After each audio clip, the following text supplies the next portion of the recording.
I'd like to talk a little bit about what I feel is one of the prime obligations and responsibilities of somebody who would do healing work, whether they call themselves a spiritual healer or a therapist or a life coach or a psychologist, psychiatrist, psychotherapist, whatever. Okay, if your passion is to do this kind of work, and you shouldn't do this if it isn't your passion, because people deserve somebody who is passionate about this, somebody who can really be on their team when they're seeking help. Anyway, what I feel a prime obligation and responsibility for anyone who would do this work is to be motivated and driven and impassioned beyond the scope of whatever your training indoctrination is. To not settle for that and decide that that explains everything and that's how you do things and that's the way to work and all the answers are there. No, you've got a greater responsibility than to park in that spot. Because basically, what you're engaged in helping others do is to grow beyond their attitudes and their beliefs, to be whole and happy and fulfilled. And you can expect no less of yourself.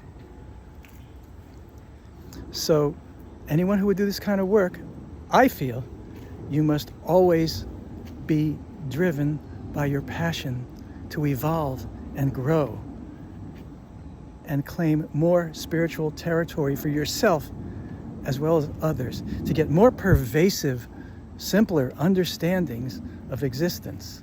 Because as your understanding grows, everything gets simpler, not more complicated. The answers aren't in a rigid set of mechanics or necessarily scientific explanations for the universe and life. You must always be so open that answers just come to you intuitively because you're open to them. If you're holding on too hard to whatever paradigm you're trained in, you're doing yourself and others a disservice. I've left more than one therapeutic, spiritual, counseling paradigm behind me. I embraced them when I learned them. I found them fascinating and enlightening. But something inside me, my drive to learn more, and my sense that there was more to learn, and that the answers were not so constricted as they were in the lessons I learned, that in time I transcended these things. Not that there wasn't anything of value that I may have retained, but with a different and more pervasive understanding, I was able to make it something better. And I believe that's the responsibility we have in this field, because it's exactly what the field is about. It's about growth and evolution and transcending barriers and rigid ways of thinking and feeling. So we'd better exemplify that, or we're in no position to be what we claim to be and give others what we claim to be able to give them.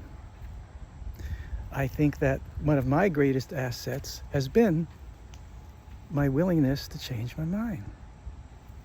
I'm always open to more pervasive truths. And so should anyone who's going to do this kind of work.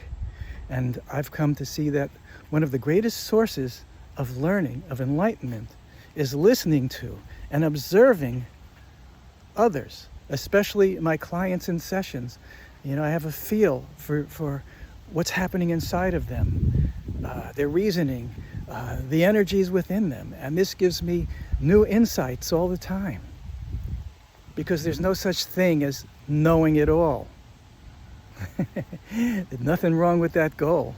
Let us all move in that direction in terms of whatever our interests and passions are. But it is contradictory to be any form of healer, spiritual healer, therapist, etc.,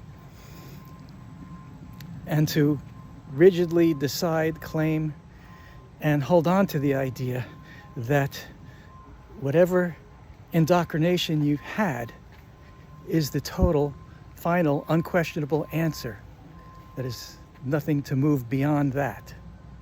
And to be resistive or dismissive of all the opportunities to learn from all that there is around you and all that there is to learn from. It's contradictory to your own path. And so it can't be good for how much you could do for others. Growth, evolution, willingness to discard rigidly held ideas and attitudes. That's the path.